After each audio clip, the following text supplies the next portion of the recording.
Have you ever wondered why our constitution looks the way it does?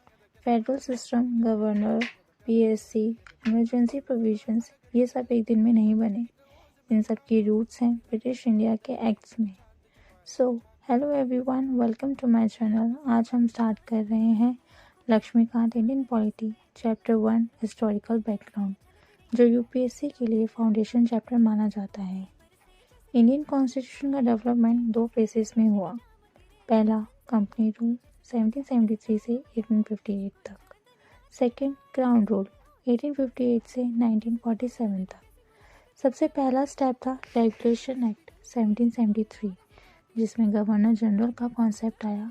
फिर आया Pitt's India act, जो कि 1784 में, जिसमें कंपनी और ब्रिटिश गवर्नमेंट के बीच डुअल कंट्रोल स्टैब्लिश हुआ. फिर चार्टर एक्ट 1833 ने इंडिया को एक सेंट्रलाइज्ड एडमिनिस्ट्रेशन दिया. और फिर चार्टर एक्ट 1853 ने सिविल सर्विसेज के लिए ओपन कंपटीशन इंट्रोड्यूस भी किया. फिर एक ट्रांजिशन आता है 1857 के रिवॉल्ट के बाद. कंपनी रूल जो है वो ख़त्म हो जाता है. फिर आता है crown rule. Government of India act 1858 के बाद क्राउन रूल स्टार्ट होता है.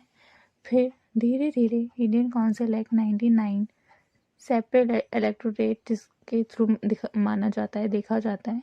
गवर्नमेंट ऑफ इंडिया एक्ट 1990 से हम आर के रूप में देखते हैं.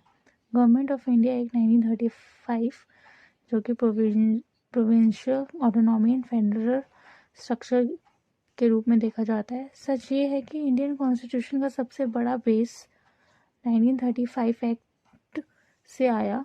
तो दोस्तों, इंडियन कॉन्स्टिट्यूशन को कोई सर्टेन डॉक्यूमेंट नहीं है, बल्कि एक इवोल्यूशनरी प्रोसेस का रिजल्ट है. इसलिए ये चैप्टर सिर्फ हिस्ट्री नहीं